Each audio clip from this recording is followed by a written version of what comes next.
Hi, I'm Matt with etrailer. Today we're going to be talking the Kuat Piston SR bike rack on the back of our 2023 Buick Envision.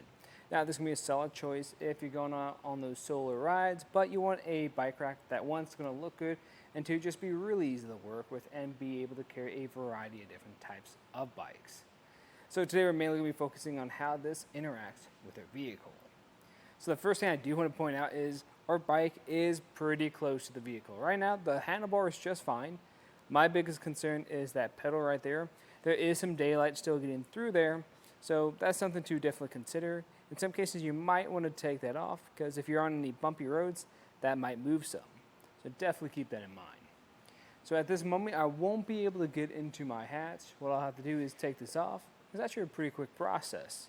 But what you get out of this, because since it doesn't tilt, is a really high weight capacity of 100 pounds for the bike. So that'll be able to work with most e-bikes out there.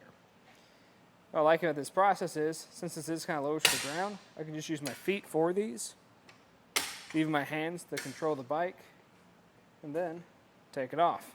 Just like that, doesn't really take any time at all. And now I can go out for a ride.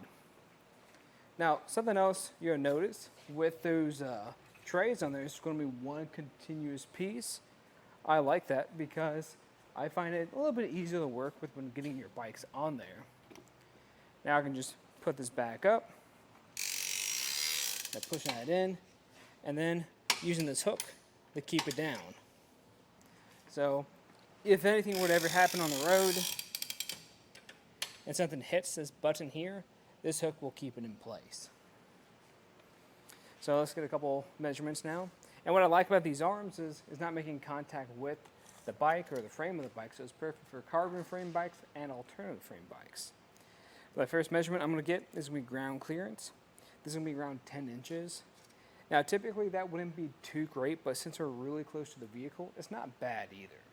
I'll just be a little bit mindful if you're going up any steep inclines, like a driveway or a parking lot, so you don't bottom out. The next measurement I want to get is going to be the distance from the back of the vehicle, which is going to be about a little bit over 10 inches, which is really compact for a single bike carrier. Now, we're not going to be blocking anything on the back of a vehicle, so our license plate, backup camera, taillights, and back window won't be obstructed. The way this is going to install is we're going to have a 2-inch shank that goes into your 2-inch hitch receiver. We'll have a pin that goes through and connect to a lock core on the other side. And if you take a look at the very back of it, you'll notice that this here has a bolt on it, and you tighten that bolt down, it's going to activate that anti-rattle device and prevent any rattling from this. So overall, I think this is going to be a solid choice if you're looking for a really easy to use bike rack that's going to have that premium feel to it and it's going to look good on the back of your vehicle. Now, if you like this style but it's a little bit too expensive for you, then another one I'd recommend checking out is going to be the Hollywood Racks Cross Track. That's going to be more affordable, and it's going to have that similar style where the arms hold the tires down in place, and it's also still easy to work with. It's just not as easy.